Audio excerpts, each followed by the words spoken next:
Hello দর্শক বন্ধুরা, আমরা আজকে তৈরি করতেছি ব্রয়লার পাকোড়া। এটা দেখতে এত সুন্দর হয়েছে, এত সুন্দর হয়েছে, একবার খেলে বারবার খেতে মন চাইবে। Wow, this amazing looking.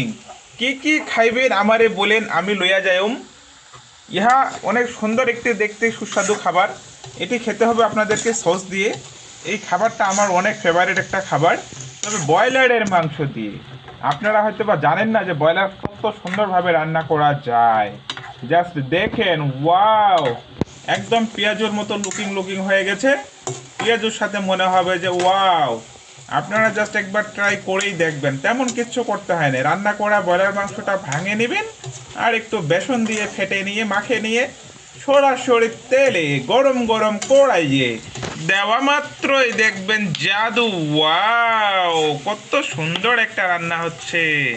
হে বন্ধুরা, তোমরা যদি এ ধরনের রান্না খেতে চাও তাহলে আমার চ্যানেলটিকে ফলো করো। আমি এরকম অনেক অনেক ভিডিও দিব তো। হে, আমি চাই তোমরা আমার ভিডিও দেখো আর নতুন কিছু জানো, শিখো। অবশ্যই আমার সাথে থাকো। আর যদি এরকম গরম গরম পেঁয়াজু খেতে চাও, ব্রয়লার পেঁয়াজু, তাহলে আমার বাসায় চলে এসো। সকলের জন্য অগ্রিম দাওয়াত। ভিডিওটি মনোযোগ সহকারে দেখার জন্য সবাইকে সালাম। আসসালামু আলাইকুম। মনেই নেই।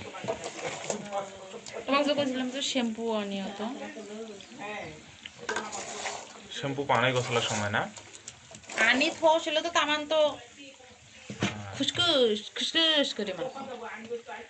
না, তা এখন কথা ওটা নয়। আমার শ্যাম্পু তুমি আজকে পাও নাই, তা আনিও আনো নাই। গাও ধুবাই গেলে হাক দক করিয়ে মানুষটা হাক দক করে গাও ধুবা গেলে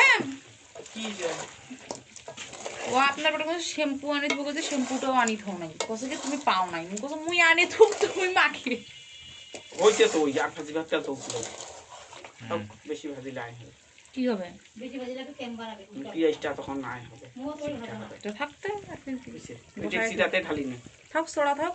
এটা মুড়ি আনি দাও, মুড়ি মাখো তো, মুড়ি খাই। তো ওইটা তো কষ্ট বলে মুড়ি মাখো। কাল তোরা খাইছে না ফারপো খাবে বেশি করে না মাখো, মাখিয়ে ইয়াই করো। তুলা তেল দিন দেখ, তেলের দেখা দেখা যায় না। হাফ কেজি তেল দিন বোধ হয়।